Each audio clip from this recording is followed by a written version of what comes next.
Be proud, be loud on American Latino Radio. If you have kids in your life, you need to know about the only multivitamin patented for learning and academic performance to help your kids do their very best in school.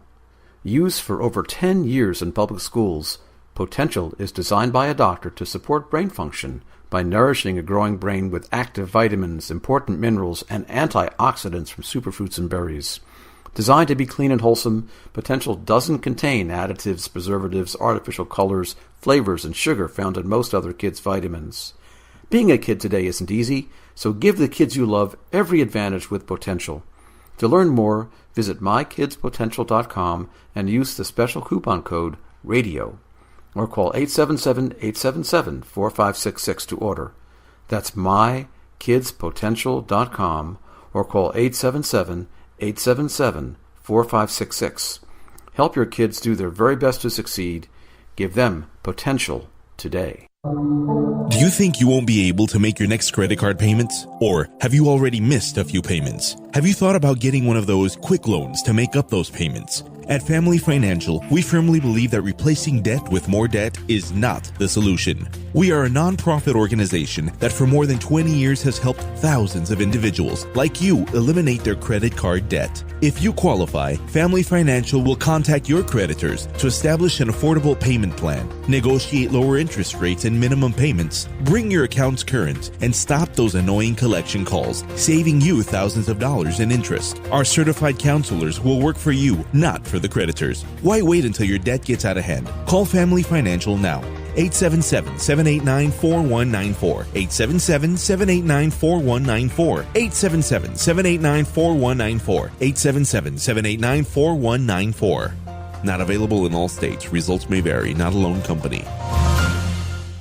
The views and opinions expressed on American Latino Radio are solely those of each program host, their guests, and callers, and do not necessarily reflect the view and or opinions of World Band Media, its subsidiary American Latino Radio, its executives, and staff. In the case of advice or information provided on a program which is medical, financial, legal, or mechanical, please always consult an appropriate professional before taking any action.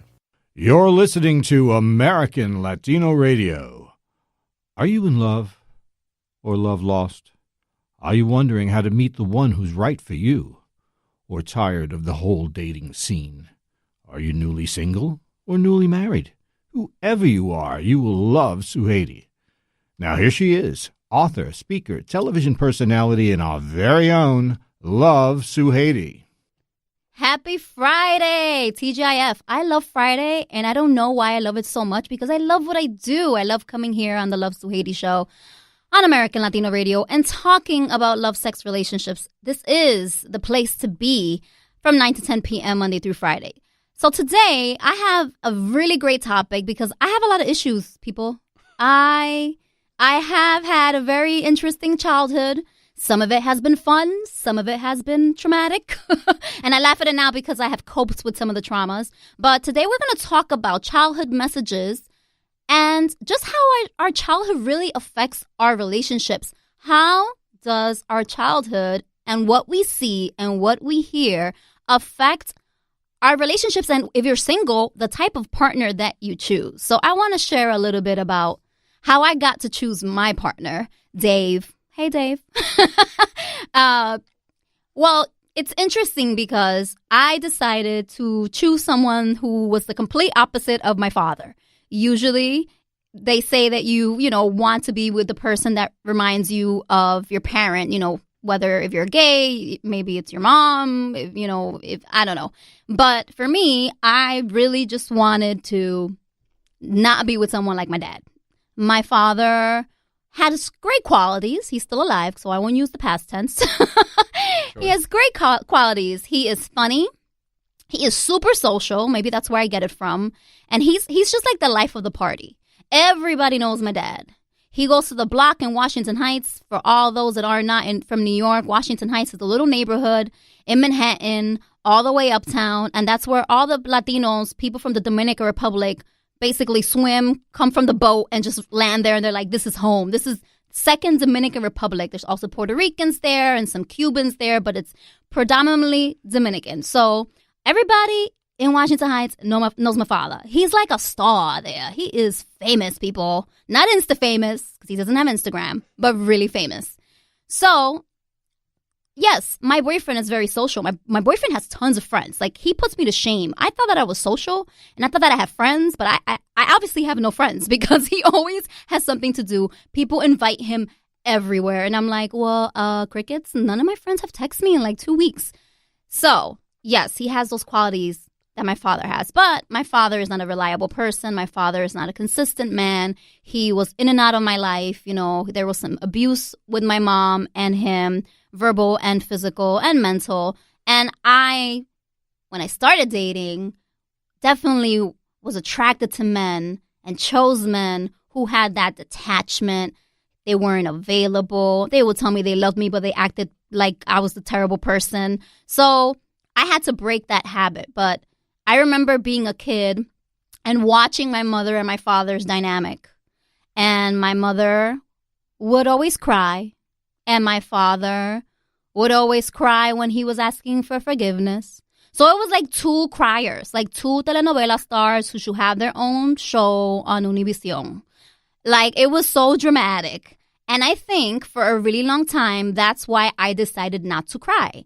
I remember in high school, I didn't shed one tear. When I felt any emotions of sadness, I would instead get angry and scream at people and throw dishes and be like the villain of the telenovela star. That was the role that I decided to play. And I didn't realize why until I was in college and I fell in love for the first time. And that's when the floodgates were opened, because love does things to people. As much as you resist these emotions and to be vulnerable and tender and soft, I resisted that because I realized in college, I did go to see a therapist in college, I'm not going to lie.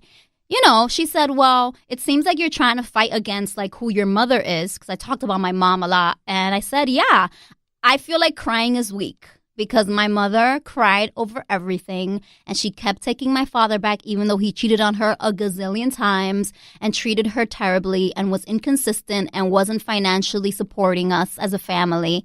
So yes, I feel like crying is weak and I refuse to cry for any man. Ever. And then I fell in love and I was like, but why don't you love me? So that was the childhood message. That's what I received when I was a kid. Crying, you know, dysfunction, and then you just cry it out. And I didn't want to be that person. I didn't want to be that partner, and I didn't want to be vulnerable because I saw my mother being super vulnerable all the time and then being taken advantage of. So then I didn't want to be vulnerable ever, so I had a really hard shell, especially when I was in college, when I was in my 20s. I was just like, nope, nothing bothers me. Nope, I'm fine. You don't want to be with me? That's fine. I'm too good for you anyway. And I know a lot of women that do that. And I know a lot of men who really act like a breakup is nothing. Oh, no, that's fine. There's plenty of fish in the sea. I'm not hurt. That's fine. Don't worry about it, girl. I'm going to be okay. But inside, you're like dying. So that was one of the messages that I received. Another message, actually, that I received had to do with my physical appearance. And we, especially as Latinos have this thing. We give each other apodos. An apodo is a nickname. And boy, are nicknames rough for Latinos. If you are short and overweight and you're like 8 years old, gordo. And it's like, no, gordito. Like, no, that doesn't make me feel good. But they think it's great. Like, your imperfection becomes your nickname. My imperfection was I was always super, super tiny. And people are like, oh my God, being so slim is such an imperfection. How dare you? But I was underweight. I had anemia when I was growing up. I hated eating. I was super picky. When I was in high school, I actually went to a nutritionist because I was 18 and like 95 pounds. And I was like, I feel like I am not healthy and I wasn't at a healthy weight. I should have been at least 108 for my age and height. So yeah, my size and being super petite was something in childhood that was always pointed out to me. I had a plate of food in front of me and my mother would be like, you are not getting up from this table until you eat this. Or sometimes an uncle or an aunt would come over and I would be eating and they would be like, oh, bendito, there's Sujeiry eating, the suffering. Like, always make a comment. My mother, when I was a kid, and still, it's funny, patterns. She has a hard time not doing this. I would have to show her my plate before I put my plate back into the kitchen. Till this day, I am 37 years old, people. I go over to my mother's house and I'm eating, and she will peek over my plate when I bring it to the kitchen to see if I ate all my food. So how did that affect me in terms of my relationships? First of all, when it comes to eating, when I was single, I was terrified to go on dates and go to dinner dates, because I've always been picky and I was afraid that my pickiness was going to turn a man off. So I would always have a warning, like disclaimer. They'll be like, oh, so you seem great. Let's go eat. Okay, I'm going to tell you right now, I'm a picky eater and I'm not going to eat something that I don't want to eat. So please don't force me. Like, it was like alarm. And they were like, all right, chill. Like, it's just dinner. I'm like, no, I'm just saying. I'm picky. So I like this and that, and that's it. Don't force this on me. It was an issue for me for a really long time. And even now with my boyfriend, it hasn't become an issue, but it was an issue when I went to his parents' house because his mother's Vietnamese. His father's Puerto Rican. I like Spanish food, Italian food, American food. That's pretty much it. I will try things, but I'm just not a foodie. And, you know, his mother's Vietnamese, cooking Vietnamese food. That's what they do, right? You cook what you know. And there was an egg roll situation, you see. And the egg roll had shrimp, which I'm allergic to, and they didn't tell me. But then it also had cabbage, and I hate cabbage. And I think it's because my mother used to force feed me cabbage when I was a kid. And I had to spit it out because I just couldn't. And I felt so bad. But again, there's this pressure. There was always this pressure for me to eat. And like I was always monitored. So in my relationship, if my boyfriend ever mentions food to me, or like anything about what I'm eating, or like maybe you shouldn't eat that, or maybe that's unhealthy, or maybe you need to eat more greens, I will be like, don't tell me what to do. You know, like it's like I become the child and he becomes my mother. Damn, I'm really hating on my mother tonight. Sorry, mommy. Then the whole thing about being fragile, it was really tough for me to like try to be like a strong woman in other way besides having a really big bark. I would be the girl that wouldn't want to bring her groceries up the stairs and would expect the man to do all these manly things because I'm so fragile. I was raised that I'm such a little petite thing, and no, I can't do that. That's too heavy for me. So I played into that. And then once I realized that I was playing into it, I decided to choose men who were burly and were like men's men, but who I had to literally save emotionally. So it was like, okay, so I'm almost like trying to save myself. But physically, these men were like 6'2", burly. They could pick me up, spin me around, and put me back down, and then spin me around again. So it's just interesting to me how all these messages affect who we choose as a partner, how we treat our partners, and just like even dating, you know, like what the things that you like to do or not like to do when you're dating, and how you react when someone criticizes you. And they don't even realize it's a childhood message you received or an issue that you had. They're just saying, hey, maybe you should eat some vegetables. Like they're just worried about your health. And you think that they're attacking your character. So it's very interesting to me. Another thing that I want to talk about with Latinos, the pelo malo, pelo bueno. Oh my God. So if anyone of you, everyone that's listening, most people know, if you are a woman and you have hair that is curly or quote unquote not straight, then it's malo, it's bad hair. If you have hair that is straight, then it's good hair. Pelo malo, pelo bueno. How does that affect women in adulthood? It does affect because it affects your self-esteem. If you think that your hair is ugly, it's bad, then you're going to straighten it. You're never going to let a man... I know women who never let their man see them, like, without straight hair. Latinas that are like, oh, no. If they don't have their hair relaxed, the man's not going to see them. They won't jump in a pool and get their hair wet because they don't want the man to see them. The man, especially a man you're just dating, to see them in disarray because they have bad hair. So it's really little things that sometimes we you know, parents... They love us, hopefully. Most of them. Most of them do. But I feel like parents, if you're listening, be really careful what you say and when you do in front of your children. You're modeling behavior.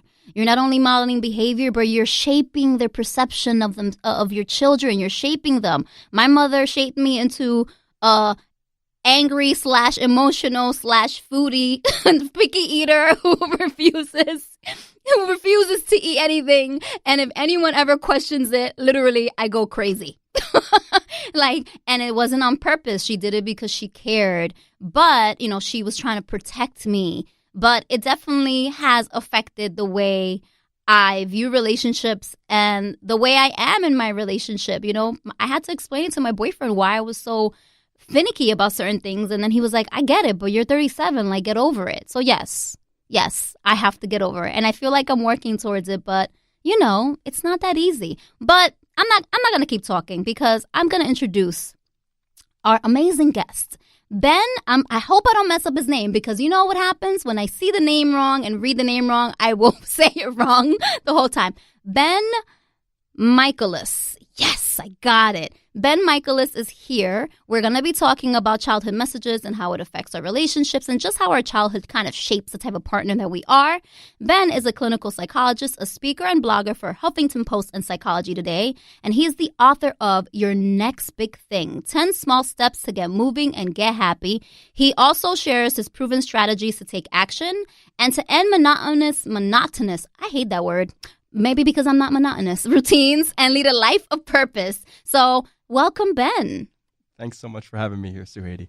I'm so excited to talk about this because as you can tell, I have some issues.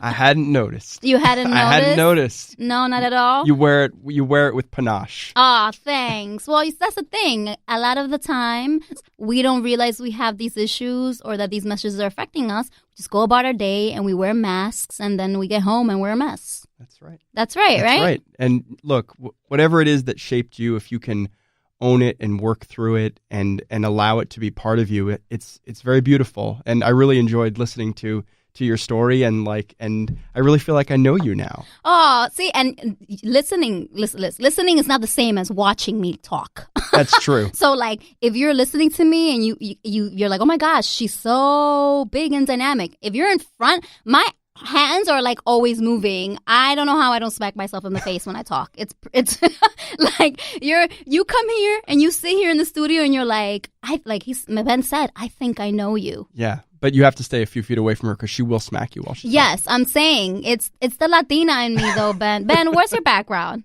I am German. You're German? Yeah. I thought you were Italian with the name Michaelis. Really? So I was like, Italian people, they talk with their hands. Negative. That didn't go where I thought it would. That's all right. That didn't go anywhere where I thought it was going to go. So I'm so excited to talk to you about this topic, though. I think it's going to be really fun. And I think it's going to be really informative because you have such a great background.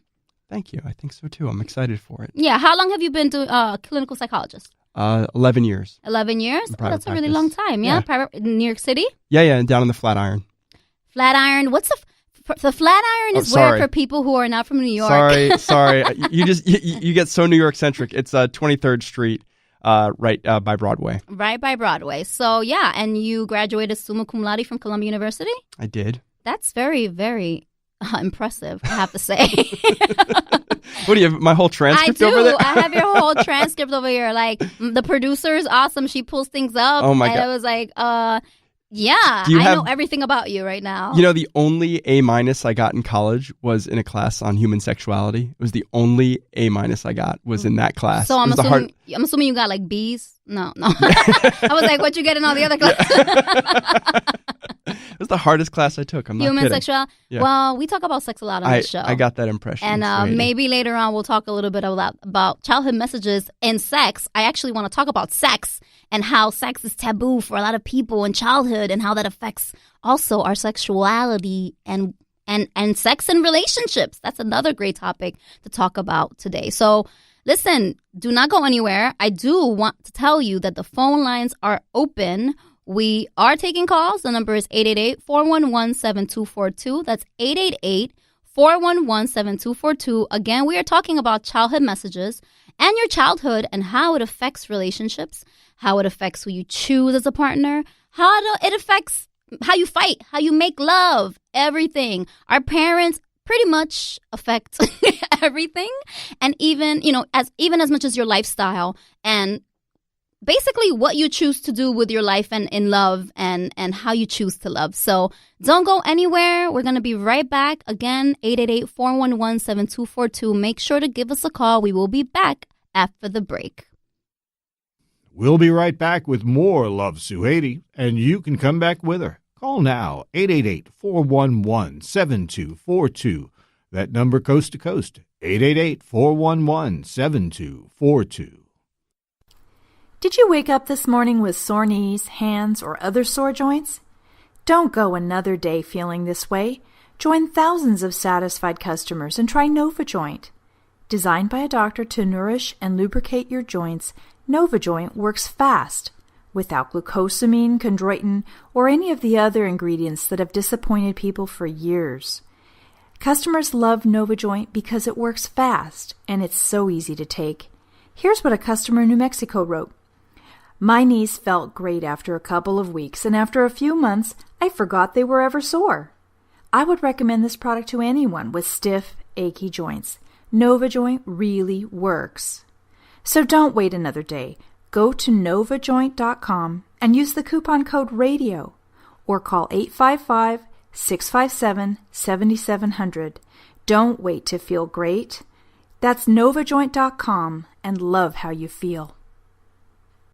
We'd like to welcome you to an entirely new programming concept, American Latino Radio, programming by, for, and about American Latinos.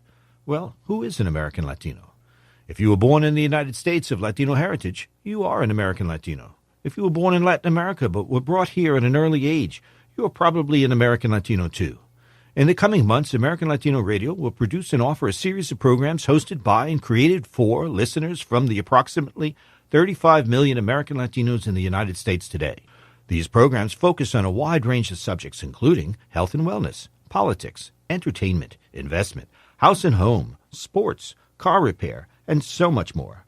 We will be here on SiriusXM Channel 154 every day. Please join us on American Latino Radio and become part of the conversation at 1-888-411-7242 or visit us online at AmericanLatinoRadio.net. Love Sujeiry? Everyone does. Now here she is again.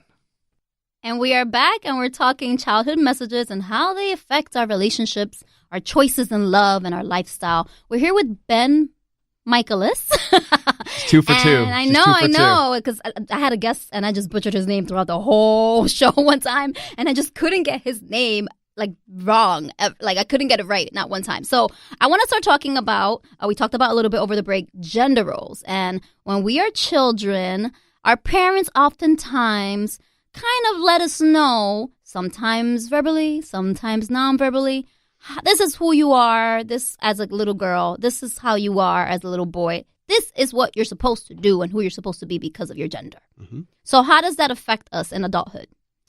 Well, it affects us in a lot of ways. I mean, when you were talking earlier about the first guys that you were attracted to, these sort of burly, man's men, that is, part of how you learned what it means to be a man. Yes. Not that you were a man, the role of a man was this sort of burly role. And so you were initially attracted to that as you were trying to figure out what works for Sujeiry. Right. And that's a process.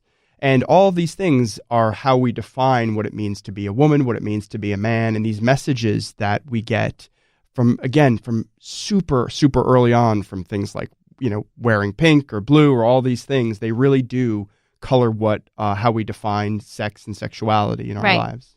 Yeah, it's funny because another reason probably why I dated burly men was because my father is a mechanic.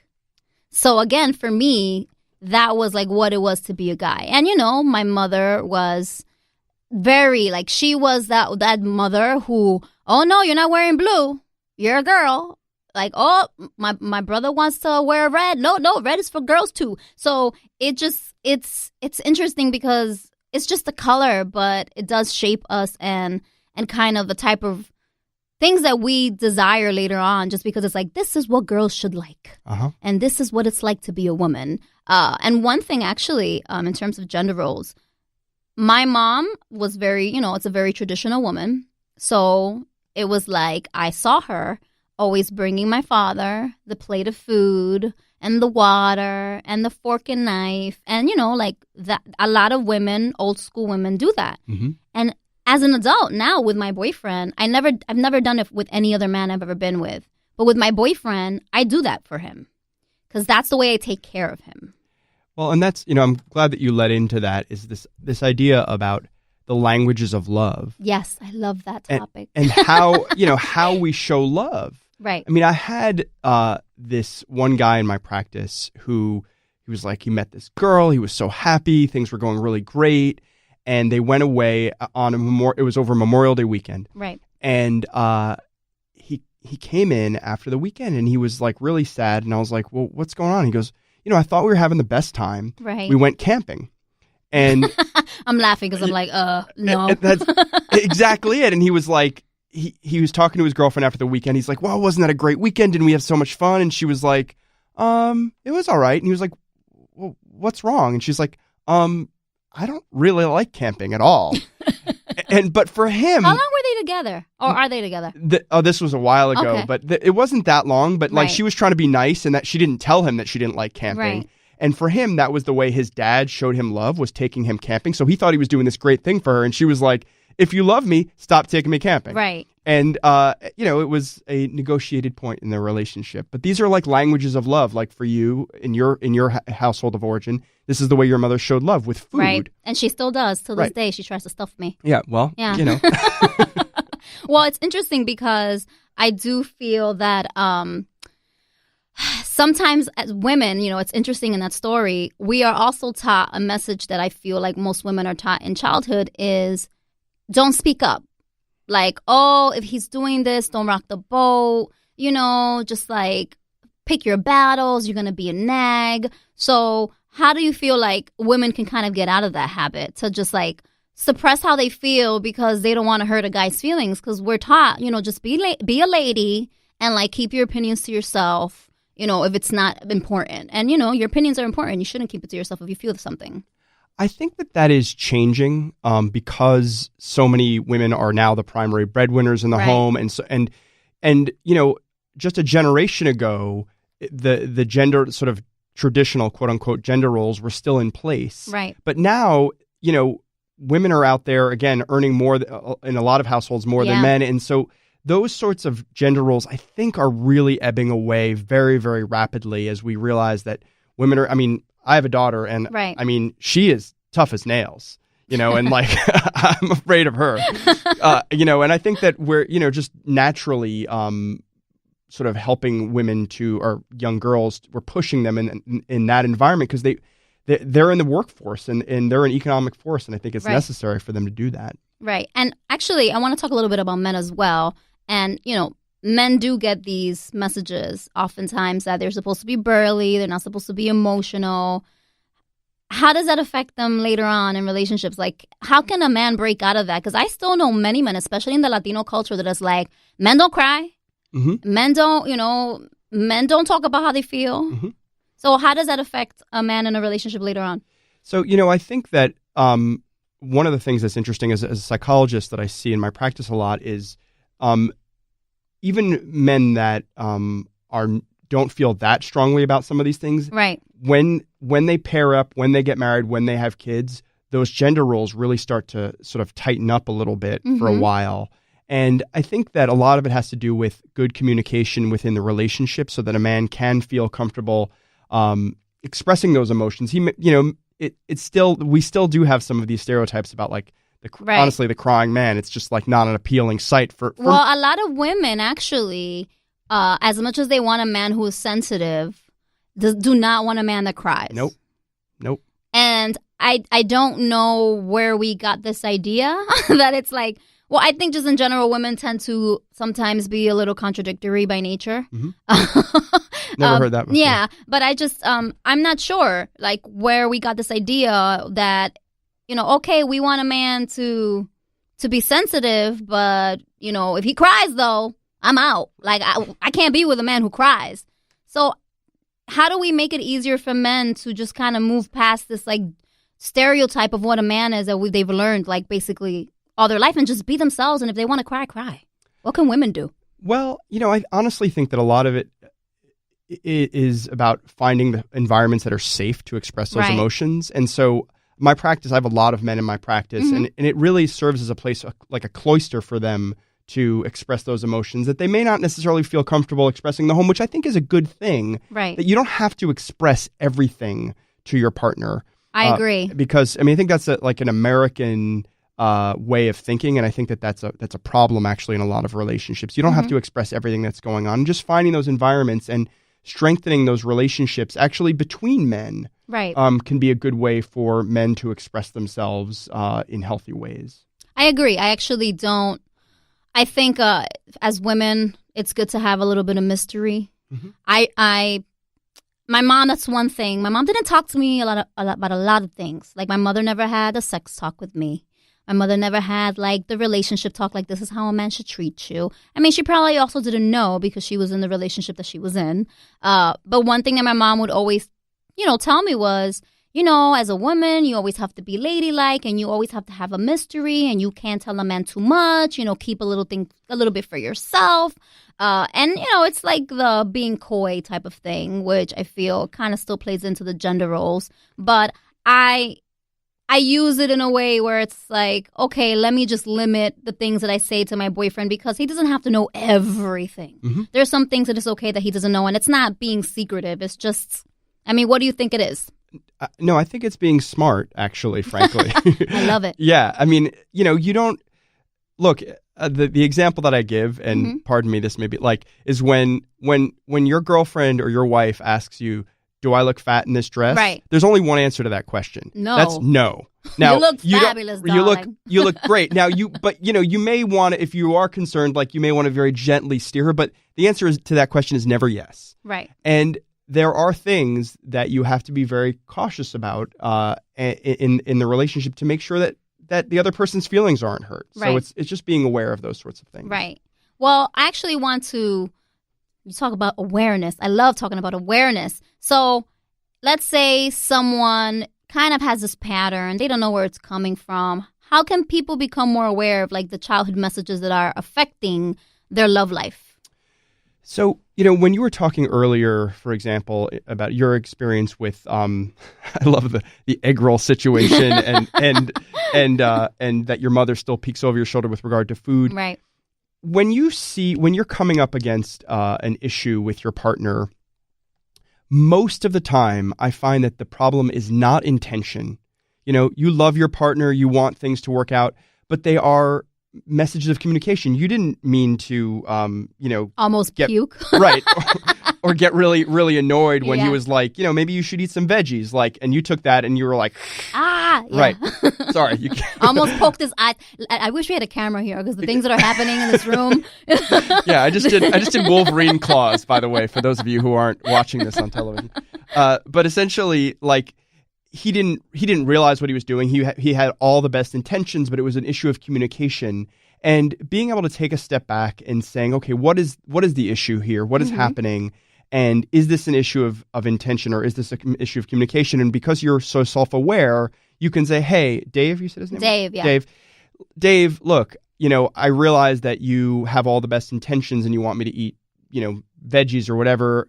But for me, this is a very sensitive topic. And so can you just, for these certain things, choose your language very carefully? Yes. Because these are my buttons. And he has his own buttons. Everybody has their own buttons. Everybody has buttons, and a lot of them are formed because of our parents. In childhood, they're formed. I was telling him on the break, my buttons are all over my body. It's like every inch is like a button that my mother could push to be like, what do you want from me? Let me be an adult. I just want a piece of Haiti. It's so dramatic. Parents and siblings are so good at pushing buttons because they installed them. So they know Right. exactly where they are. Before I came here, I was watching my kids fight with each other. And my son knew exactly what to do to my daughter to get her want to Yes. pound him. And I'm like, yep, that's going to be a button for the rest of her life. Yeah, and how quickly does that happen? How quickly do those buttons form in childhood to make it like I'm 37 and I still have this issue? Oh my God. Yeah, they are immediate. They're a product of living with someone with whom you share your genes. Right. So we all have these behavioral patterns that some of them are biological, and some of them are socialized. But the combination of them is a really, really powerful thing in childhood. And you're right. Once you get back there or you go back home. Oh, my God. Yes. and you're transported back to your childhood from like smells, from food. And you are like, boom. It's like I'm 12 again, yes. people. It's funny. My sister, she was here. She still is here from South Carolina. And you talk about your kids. And me and my sister, we're those type of siblings. Like when we were younger, my mother, again, the messages was like, my sister does everything. Suheiry's fragile, so like don't ask Suheiry to do anything, you know. But Adena, do this, do that, call this person, call that, because my mother doesn't know a lot of English. You need to make an appointment for me. You need to translate for me. You know? And so my sister at like very young age was taking care of everything. And now as an adult, she still does that in her relationship. She's married. She has a 4-year-old, and she takes care of everything. So she was taught to be the responsible one from early on. But then she's super resentful when she does everything, right? You know? And that's her, like one of her languages of love. Like these things have a light and a shadow. Right. Right? Like that's an amazing quality to be so competent. But the other thing that ends up happening is the family has a narrative. Right. And so everything, what's your sister's name? Adena. So Adena, they're like, oh, Adena will do that. Adena will do that. Yes. And it's just like, you know, it just gets piled on. And you just need to be very careful about the family narrative. Right. Because every family has one. And especially when you get married, you don't know what your partner's family's narrative is. And you can get really quickly souped up into that relationship because you just don't know the rules and regulations. Right. Like if you bring Dave home to your family, Dave doesn't know what your family was like when you were growing up. He doesn't have any of that context. He knows my story. Right. My perception. So he goes in like, yeah, you're the sister. I heard about you. That's the right narrative. That's the correct narrative, right, Suheiry? Yeah, it's like it's my story, my perception, so it's right. Yeah. I don't care what you have to say about it. Those were air quotes, by the way, for everyone who wasn't. Keep forgetting this is radio. Yes, but I love the idea of the family narrative. I think that everyone does have one, and if we become more aware. Listen, I'm very aware, and it's really hard still to not follow these type of patterns and not, in my relationship, not let these buttons, like make me react like I'm back at my mom's and I'm 10 years old and she's like telling me what to eat and what to do. So I guess like day to day, what are some things that we can do so we don't just react? One of the things that, and I actually have an exercise in my book, which is your next big thing. In the book, I have a exercise where people can write down sort of the roles that they're used to playing and how they identify themselves, because it makes you aware of these things. Like, for your sister's, for example, one role that she has is caretaker. Yeah. And just being aware of these roles can help you to identify them and also sort of slow things down a little bit so you don't just automatically, again, get sort of wrapped up in these roles. And another thing that I like to suggest to people is that if you're bringing your partner home for the holidays, especially because there's a lot of tension around the holidays, check in with your partner beforehand. Spend some time together. Say, okay, look, we're going to get in the house, and on Christmas Eve, this is what my mom always does. She gets upset about this, and then my sister does this. And so that you know it in advance, and then it's very respectful to your partner because this is all new to him. Even if he's done it just a couple of times, it's all brand new to him. I love that. I love that idea of an exercise. I believe that my role would be free spirit. the one that kind of does what she does, and everyone's like, oh, it's just Suheiry. She's just doing what she does. Because I was never assigned the role of caretaker. I'm the middle child also. So I feel like also your position in the family tree definitely affects kind of what your role is. And sometimes I embrace the role. So I do want to talk next, once we come back after the break, about some positive messages, because it's not all negative, people. We're not bashing on our parents and siblings. That's not what this show is about. There are positive messages that do help us make better choices in life, in love, and in our relationships. Again, you can give us a call. We are talking. The number is 888-411-7242. That's 888-411-7242. I am Suheiry, and you're listening to Love Sujeiry. on American Latino Radio. And, we are going to come back to talk about childhood messages after and how it affects the relationships and how it affects lifestyles. And we're talking about positive messages next. We have talked about a lot of negative messages, but there is light at the end of the tunnel. People, our parents aren't all that bad. We will be back right after the break. Love Sujeiry? She loves you too. Call her at 888-411-7242. That number again, 888-411-7242. If you have kids in your life, you need to know about the only multivitamin patented for learning and academic performance to help your kids do their very best in school. Used for over 10 years in public schools, Potential is designed by a doctor to support brain function by nourishing a growing brain with active vitamins, important minerals, and antioxidants from superfruits and berries. Designed to be clean and wholesome, Potential doesn't contain additives, preservatives, artificial colors, flavors, and sugar found in most other kids' vitamins. Being a kid today isn't easy, so give the kids you love every advantage with Potential. To learn more, visit MyKidsPotential.com and use the special coupon code RADIO. Or call 877-877-4566 to order. That's MyKidsPotential.com or call 877-877-4566. Help your kids do their very best to succeed. Give them potential today. Are you satisfied with your health and happiness? Do you like where your life is going? I'm fitness expert and personal trainer Tara Marie Segundo, host of Tara Marie Live on American Latino Radio, Channel 154. I invite you to join me Monday through Friday from 6 to 8 p.m. Eastern, 3 to 5 Pacific. It's time to kick your life into high gear and create the health and happiness you deserve. Call me at 888-411-7242 with all your questions about whole person health. You're not just a body and a brain. You're an integrated system, and in order to be truly healthy and happy, you need to focus on the development of the mental, emotional, physical, social, and spiritual sides of you. So get ready to join the conversation on Tara Marie Live, weekdays from 6 to 8 p.m. Eastern, 3 to 5 Pacific, right here on American Latino Radio, Channel 154. You're listening to American Latino Radio, where we all love Sujeiry. And here she is again. I love you all too. Thank you for coming back and listening. I am here with Ben Michaelis. 3 for 3. And we are talking about childhood messages and how our childhood affects our relationships as adults. We talked a little bit about the negative messages, and there were tons because we all have buttons and we all get really upset and then take it out on our partners and choose partners based on what we learned about ourselves as children. But there are positive messages. Our parents and our siblings, they're not all bad. They do give us some positive things. I'm going to share a positive message right now. Mommy, it's not all bad. My mom has always taught me, el que quiere puede. Where there's a will, there's a way. Whether somebody didn't call me back or a friend stopped hanging out with me, whatever the situation was, she would always tell me, Sujeiry, el que quiere puede.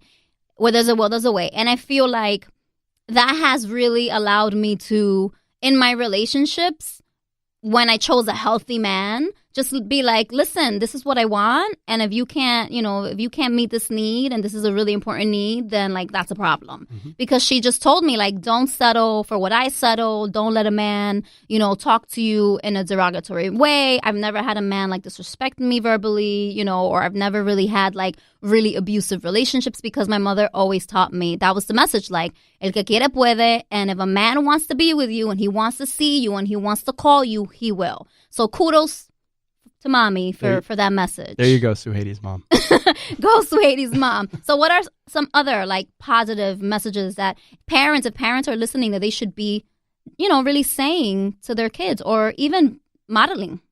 One of the things that is a kind of ironically a positive message actually is when parents argue that they model that you can get through an argument. That you can come to the end of an argument and still love each other and embrace each other. And that's a really important thing for everyone to learn how to navigate that, how to navigate arguments, because actually there's this idea that arguments are bad. And they're not.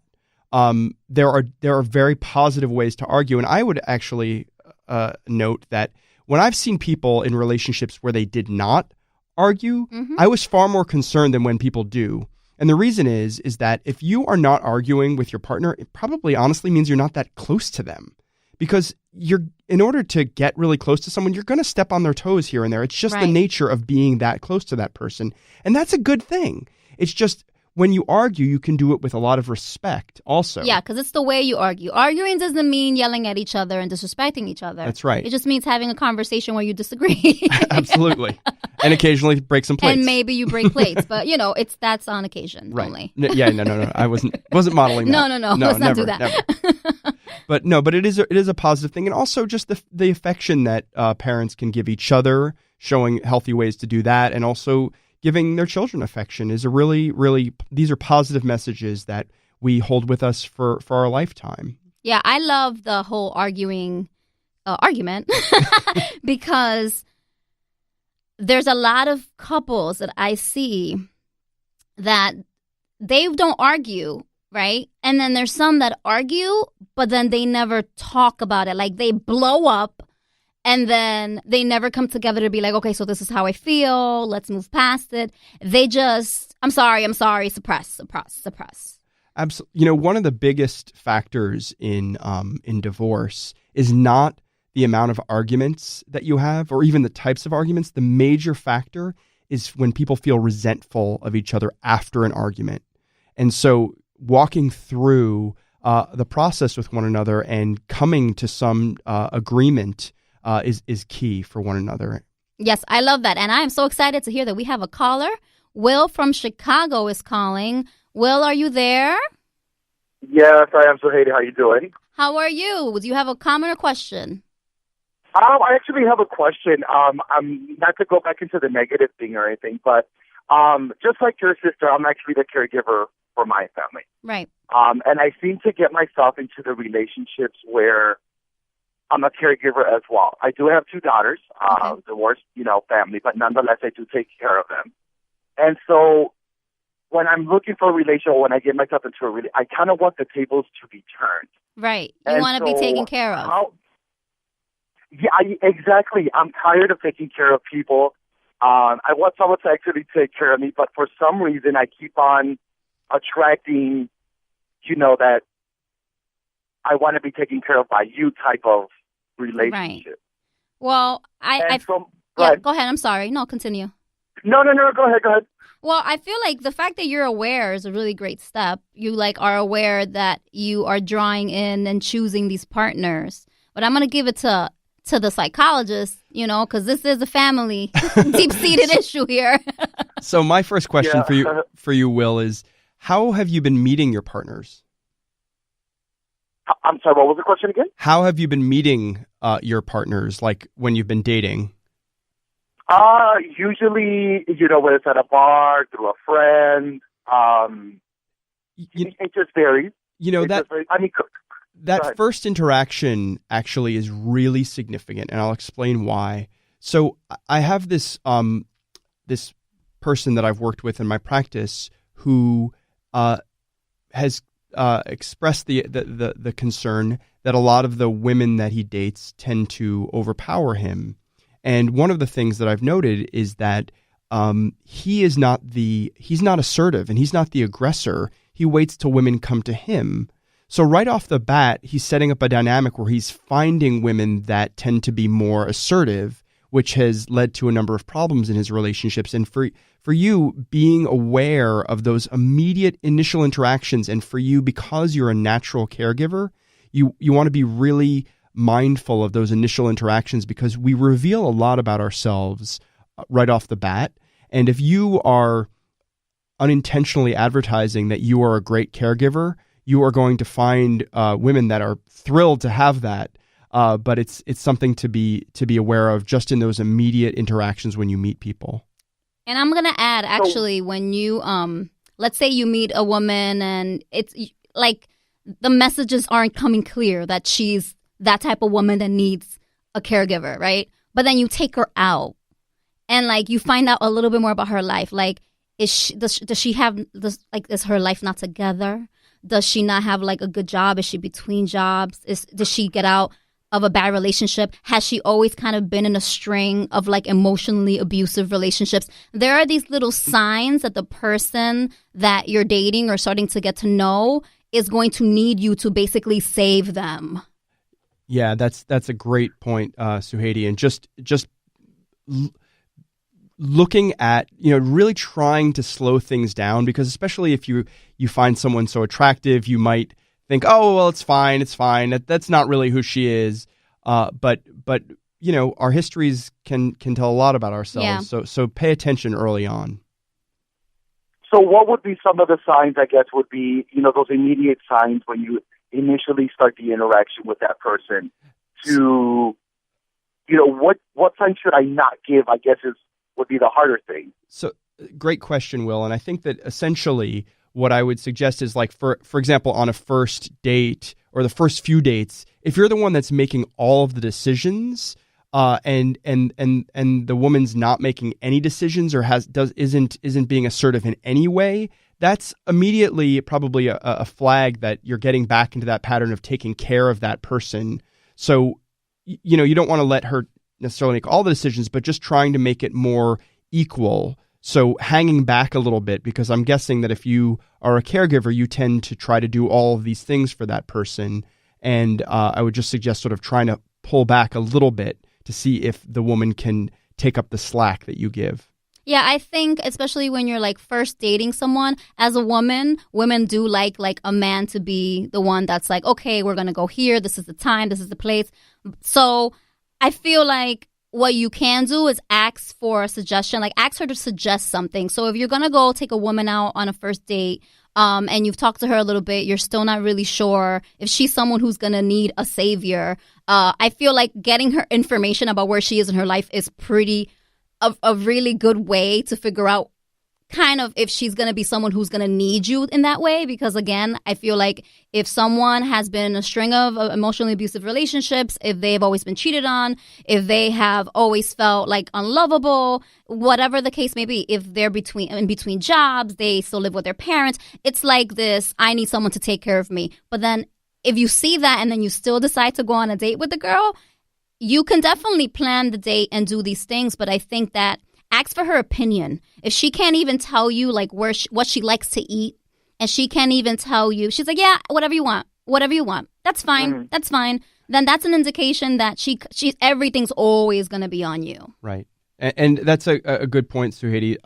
The first date, I think that women do tend to generally prefer someone that's making some more of sort of assertions. But, between the second and third date, if you feel like, gosh, all of these decisions have been mine and I haven't gotten any input from her, those are, big concerning signs. Yeah. Definitely red flags. Okay. Yeah. Awesome. Well, thank you so much. Listen, first-time listener and great show, and keep up the good work. Thank you so much, Will. Go Chi-Town. Bye. Well, that always makes me really happy when we help someone and they say we did a good job. Absolutely. And you were here, Ben. Thank you for making that possible as well. I am really, I just will. I'm rooting for you. I just want you to know that. I'm really glad that you called in, and I really am hopeful that this advice will be useful for you. I just feel like the fact that you called in and that you are aware, and again, when it comes to things and patterns that we do, and you've always basically played this role, the first step is awareness. If you know that this is an issue and know that this is a pattern in your relationships, that's awesome. Kudos to you. Like, you're in it already, in it for the change. You're miles ahead. Because there's so many people who they just keep doing the same thing over and over again because they were taught that this is who they're supposed to be. And they're like 40, 50, 60 and just stagnant. Absolutely. And things aren't working for them. And, again, one of the things I appreciate Will calling in for a number of reasons. One, the awareness piece. Yes. And two, he's taking an action. Yes. He's saying, okay, you know what? I know that I have this pattern and I want to get some other opinions, some outside opinions. And taking action, the beautiful thing about taking action is action begets action begets action. And that's really the way we learn and develop best, is by doing. And so, going out there, trying different things, and then taking a step back and saying, okay, what did I learn from this experience is, I think, the best policy always. I love that. I'm a big solution-oriented person. I feel like first step is awareness. Second step is saying, what am I going to do about it? Right. Like, don't just complain and be like, oh, no, this keeps happening to me. I keep dating these type of people. What are you going to do about it? Yes, you're aware, but are you trying to look for those red flags? Are you asking people for help? I'm big on affirmations. Mm-hmm. So I wanted to talk a little bit about affirmations because for me, if you keep, just playing the story in your head, oh my God, nobody loves me, or I keep dating people I gotta take care of, and God, I'm just always gonna be with this type of person, then you're gonna always be with that type of person. So just say, you know what, my next girl, she's gonna need me to a certain extent, but she's gonna be able to give to me. It's gonna be a reciprocal relationship. That's one affirmation.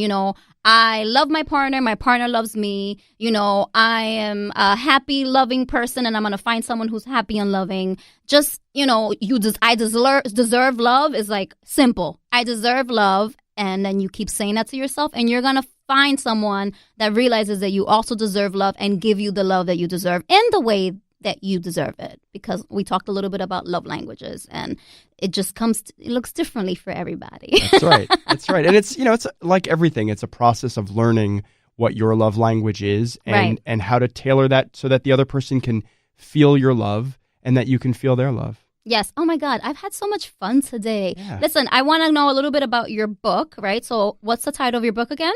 Your Next Big Thing, 10 Small Steps to Get Moving and Get Happy. And what's the book about? So, the book really stems from one experience. I don't know if we have time for me to tell this story, but this one woman who I worked with a number of years ago was very much stuck in her life, and I asked her to imagine how she can give something to her imaginary great-great-granddaughter. And what she came up with is she wanted to give her great-great-granddaughter a piece of jewelry to wear to her senior prom.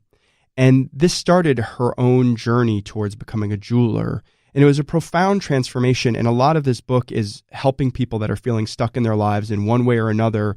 And it is chock full of exercises and questions and quizzes to get people actually moving and thinking and doing so that they're not just stuck in the same patterns over and over again in life. So, I love that. I love anything having to do with taking action. I'm a go-getter.